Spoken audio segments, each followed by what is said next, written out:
Flight boss, bitch, you know, for sure. You're now listening to the Mind of an Terry's Moon, Flight boss, the Archangel Uriel, and I'm here to carry out God duties and motherfucking responsibilities. And right now, we're gonna do a flight astrological revamp for the 2018 motherfucking Aquariuses. Now, reason why I called it a revamp, because I got a lot of videos up on Aquarius, but you know, I just want to do something fresh and new for 2018. And we're gonna get more into characteristics, traits, and things of that nature in later videos, but right now I just want to do a basic energetic force field vibrational video for people to understand the archetype, the whole archetype, and all the things that consist and all the astrological makeup that make up Aquarius and why they act the way they act. So let's get into it. First of all, the influences that created Aquarius is the 11th house. Now, what is the 11th house? Now, the 11th house is how you conduct yourself in the public arena. So how you handle yourself in the public. But you gain those abilities by these two things, unknown and unfamiliar. Now, what is unfamiliar? It's like, you know, it's not unfamiliar, but it's a little bit more distant than the 3rd house, and it's a little bit more unrelatable than the 7th house, but it correlates to the same thing, communication. So when we talk about the unfamiliar is correlated to like your associates, not people you hang with every day or in your neighborhood, but every other day, maybe the next side of town or next street, or this, that, and the third. This would also correlate to your aunts, uncles, grandparents, cousins, and associates, and whatever you're associated with, organizations, whatever you organize, or whatever whatever organization you're a part of, and you know, these things helps consist part of the energy. Then the other 50% would be the unknown. Now the unknown is science, astrology, occult, mysticism, technology. Now technology can lie up under phones, computers, cameras, all kinds of social media and things of that nature. Pardon me. But for the most part, when we're talking about the unknown, now reason why they step into the unknown realm of reality of name frame frequency is because, see, these things could be known, but new things get discovered in these things all the time. When you talk about science, astrology, occult, mysticism, technology, new things is always constantly getting figured out with these mechanisms. So we're going to tie it into the vibration of unknown, but that's not to say that these unknown things can't be known. There's always going to be an unknown aspect to it, because there's constantly things being figured out about it that wasn't known before. So, the unknown and unfamiliar, both of these energies is what consists and what helps you build the personality of how you conduct yourself in the public arena. See what I'm saying? So it's how you deal with associates and how you deal with gadgets and newness and uniqueness and original circumstances and new experiences and things of that nature. So, for an example, say you may have a parent. You may have a parent, their sun sign fall into your 11th house. So, you know, you will look at that parent in that way. You will look at your parent in a more distant and a more of a uncle, aunt, or kind of relationship, other than the parent-parent kind of relationship. So this will be the parent that you can go out with, or this will be the parent you can talk reckless to, or talk any kind of way with, and y'all can build on conversations like you would talk to your friends. You know what I'm saying? That would be that kind of parent. You see what I'm saying? Now, let's go into now all that energetic forces was pushed in to the Aquarius archetype. So Aquarius is about the public. They know how to associate themselves. They know how to organize. You know what I'm saying? They know how to deal with the unknown, unfamiliar. As far as the gadgets, technology, science, astrology, and they know how to deal with relatives, distant, and they treat everybody the same, whether it's close relatives, friends, or associates, or close people. They know how to treat everybody on the same playing field. So the 11th house pushes in, and the 11th house also correlates to location. So wherever you're at, the location of it. So you know what I'm saying, the location of your job, the location of the store, you see what I'm saying? Every location calls for an energetic frequency, vibration, energy also. You know what I'm saying? So keep that in mind. Make sure I'm uploading this shit. All right, now we're going to get into now it's ruled by Saturn. Now, when I say a planet rules a sign, I like to say it's home. It's home there, so it gets to relax, be comfortable, do what it likes to do, or it can go do, or it can get up and clean, or it can just be lazy. But for the most part, Saturn is home. Now, what is Saturn? Saturn is how one sees reality, how one gains structure in their life based upon a person, place, or thing. It's also or a job, and it's also correlating to where one places or receives boundaries and restrictions and limits. So understand that. So for the most part, yeah, Saturn Saturn being here, it's home here. It feels comfortable. So it gets to see the reality of forms of communicating, forms of analyzing. When you're dealing with other people, you get to see the reality of it. You get to see the reality of this friendship, or this marriage, or this siblings, or this parent. You always understand the reality of it from a mental place. You see what I'm saying? Now you gain structure in your life based upon your relationships and your associates and what organizations you're a part of, or who you are associated with. This is how you gain structure in your life, based upon a person, place, or thing, or a job. You know what I'm saying? And also, you place and receive boundaries and restrictions and limits based on communication and closeness. So this would tap you into you sharing a little bit of the Sagittarius energy, where you may feel the need to escape. But see, the way y'all came to that conclusion is in two different ways. You come to it in the way of, because you got boundaries and restrictions and limits on certain mental thoughts and ideas. So anytime you witness being around somebody who's trying to go too far into your thoughts, to you that's vulnerability. To you that's trying to get too close. So you form certain walls and detachments, or you create certain actions that you do in order to put the frequency in someone's mind that, okay, this is the kind of relationship we have, and it don't need to go no more, no less type shit. Unless then you are the one who like to initiate the way into how far it's going to go. But that takes procedures. That take a whole lot of mental experience with a person. You gotta feel comfortable with. You automatically kind of gotta already know how a person think, how a person may act towards certain circumstances and situations if things was to choose to take place. And for you to know that you only would know that based upon experience with the person. So a lot of times when Aquarius give you time, appreciate that, because they're analyzing you. When an Aquarius is flighty, that's when you worry, because that means that they don't have time to even try to. They're not even considering being around you like that. So they may be using you, or they may not even care about you, because if they did, they would be around you to experience the way you think, because that actually mean that they start caring, and that actually mean that they're preparing themselves to be around you. See, it's a fixed sign also, so we got to keep that in mind. Now, it's also co-ruled by Uranus. So what is Uranus? Uranus is uniqueness, originality, but you can't have one without the other.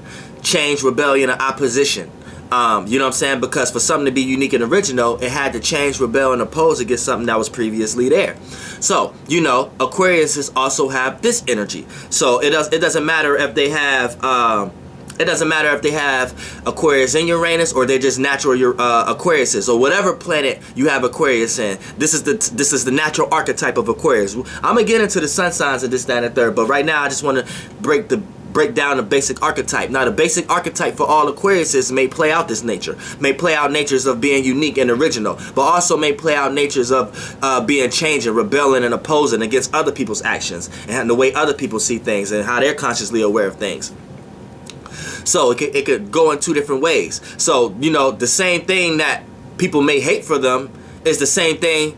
It's the same reason why people may like them and call them unique and original. You know what I'm saying? So the thin line between being changing, rebellion, and opposing, and being unique and original, the thin line between that is being radical. And everybody love a radical person every now and then. You see what I'm saying? They just have to know when to utilize and be around these kind of people. Now, also, you know, the sun is away here. So the sun is away. So when a planet is away, I like to say it's at work. I like to say it has to use the tools that it has in order to get the job done. Because for the most part, you know, it's in an area of life, or it's in an area or situation that it has to do things that it don't want to do.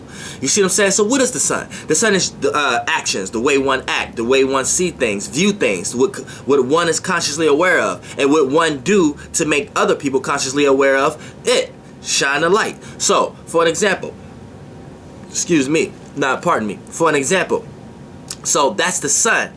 So, you know, the sun is away, so it can't really do what it wants to do here. It can't utilize expression and action and being consciously aware and ways of seeing things and seeing through reality. It can't really do that here. It has to take a little structure, but with air. So it's cold air. So it's kind of cooling off a little bit. So actions is not that so rapid. And now when I say rapid, Aquariuses are fast, flighty as in air. But when I say rapid, that means taking actions on a cause as fast.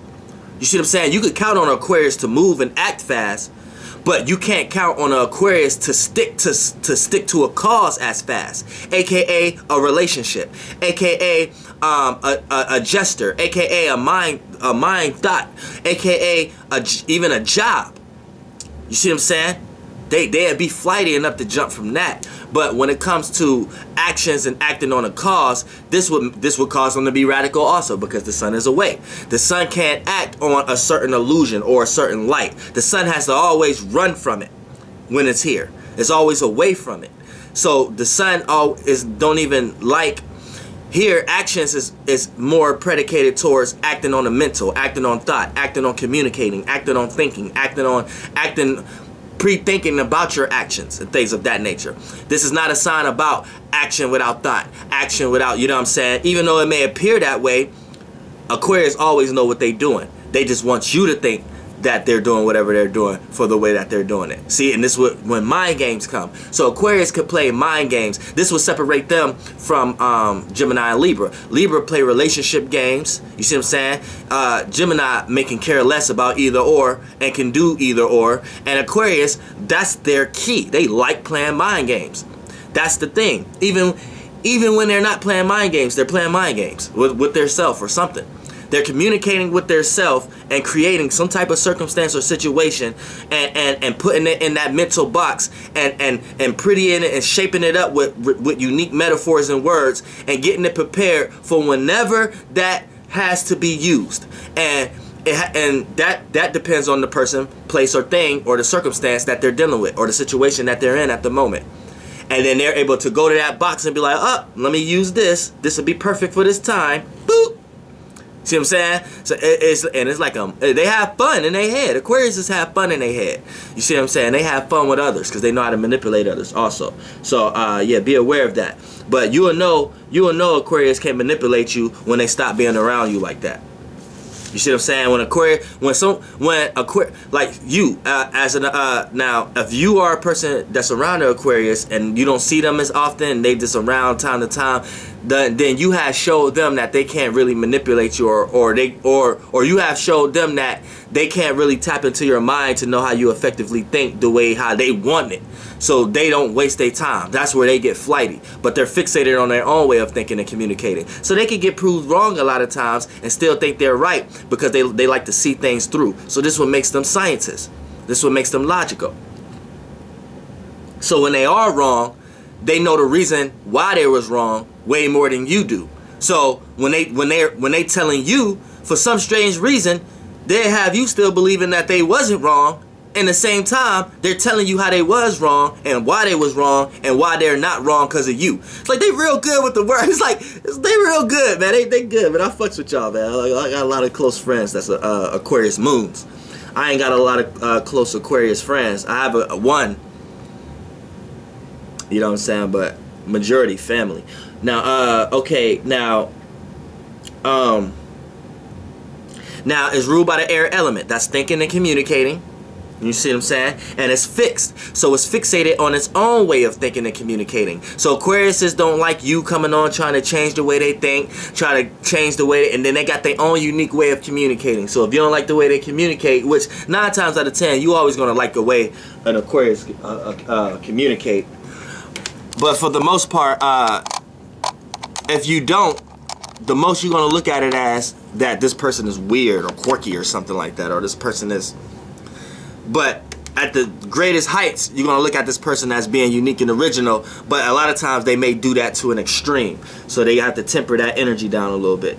Now, also, it's left brain. So left brain, what is the left brain? Left brain deals with the external realm. It deals with logic and rationality. So for the most part, it's left brain, and it's a yang sign. What is yang? Yang is expressive, which you could consciously be aware of in the light.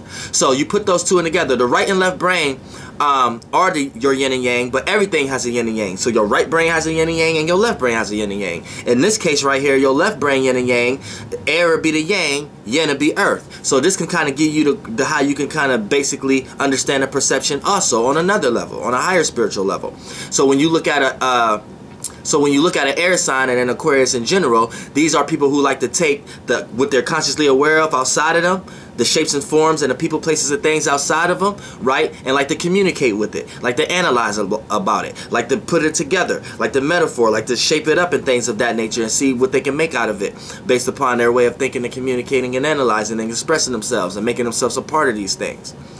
So you see what I'm saying? So you may not never know what's actually genuinely going on in an Aquarius heart or in their soul. So at any time you can forget it. You could be in a relationship with an Aquarius for 10 years and still really don't know them like that. And then when they do something that they know why they did it, because they themselves, they know themselves, they always knew themselves, they'll lead you to thinking like, who the fuck is this person? This person just switched and flipped on me. In the Aquarius head, they ain't flipped shit. See what I'm saying? They ain't flipped shit. Your ass just was caught on late. But they know how to put your mind frame in that area of life for them to be capable to do that to you. So that's the trick. And a lot of times they don't be subconsciously knowing that's what they be doing. That's what they be doing. And a lot of times Aquarius know how to do that. They know how to rowdy a lot of other people up for their causes and stuff like that. So, you know, Aquarius, y'all got to know y'all power and chill out. You know what I'm saying? I'm saying y'all can get a whole organization behind y'all in a minute. Y'all can rowdy up a lot of people with y'all words and y'all manipulative skills, but y'all gotta know that's what y'all doing. See, that might be the difference between the Gemini and the Aquarius, because the Gemini may know that's what they're doing. So a Gemini play with it and then they look snaky, they look two-faced. A lot of times the Aquarius just play the shaping role. They don't even be knowing that's what they're doing, but they're doing it because they're getting all this attention, because they know how to make themselves a part of things, and they look at the reality of something. So, you know, Mercury is different from Saturn and Uranus. So Gemini be thinking and communicating and trying to see how other people think and communicate about things. So this taps them into the realm of thinking about their wittiness. Aquarius, this is going to be witty. They don't give a fuck if you care about it or not. They just that anyway. So they don't care how you think and communicate. So that don't tap them in the realm of having access to knowing that when they're manipulating or not. A lot of times they're just utilizing their power or just utilizing their ability to rowdy a lot of people up. And a lot of times they think that's what they're here to do. So a lot of times this would make them revolutionaries, where, you know, you have to chill out, Aquarius. See, this is where Geminis can teach you, but you can actually teach a Gemini not to be how to do something from out of your heart and have it not be perceived as manipulative or sneaky or snake-like. You know what I'm saying? Like, but the Gemini could teach the Aquarius not to be used as a vessel.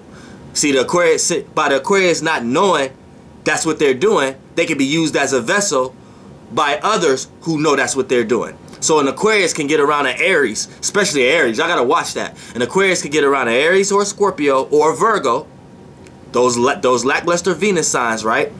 And the Aquarius will let the Aries, Scorpio, or Virgo use them for their ability. See, I'm an Aries. I know this. I will use an Aquarius in a second for their clout, for the people they know, for their association, what they got going on. You know what I'm saying? Because I don't like people, but if I got a close person that's an Aquarius and I wanna say I wanna do a show or I wanna get some music off or something like that, I'm gonna call my motherfucking Aquarius nigga and I'm gonna go wherever he be going at all the fucking time. That's my nigga that day. You see what I'm saying? So I know this shit. But Scorpios and Virgos will use an Aquarius. So Aquarius, if you an Aquarius, know this. Be on the lookout. When you around a Virgo, Scorpio, or Aries, these motherfuckers will use you for your clout or use you for your, you know what I'm saying? So, you know, you can, and then these will be the same people that don't want your help. They want you to help them, but they don't want your help. You got all these ideas, but you got it in a fixated way. So that'll throw off these signs. That'll throw off the Scorpio because that's a square. That'll throw off of Aries because it's cardinal, and that'll throw off of Virgo because it's mutable Earth. So that's nervousness, and you know that they'll worry about what you're saying. They won't. You know what I'm saying? But for the most part, yeah. And then last but not least, let's go now. The area and location and the date that made you an Aquarius. Right, that astral space and location, right, the stars of Capricorn has moved in there right now. and has been there for some time now. So for the most part, what do that mean? That mean everything I explained to you as you being an Aquarius is backed and supported by Capricorn energy. So what does that mean? You having a fixated way of thinking, communicating, and analyzing, and being able to see that in reality and gain structure in your life based upon these things, which is organizations and stuff. That's being backed and supported by status, what you're known for, how you're seen. You know what I'm saying? And reality also. So what does that mean? That means Aquarius is right now has the power of being seen, being known, and creating a status based upon their uniqueness, originality, you know what I'm saying, and being able to gain structure off their life off these things too, and even a little bit of change and rebellion and opposition in all forms: science, astrology, occult, mysticism, and technology. Y'all better get on y'all motherfucking phones and start talking. Y'all better get in the motherfucking science lab. Y'all better start thinking about motherfucking astrology. Y'all motherfuckers better start thinking about mysticism and occult. Because y'all motherfuckers could be on the pedestal and be broadcasted to everybody right now. See what I'm saying? Y'all the broadcasters. Flight boss, bitch. Goddamn. Air. Hee hee.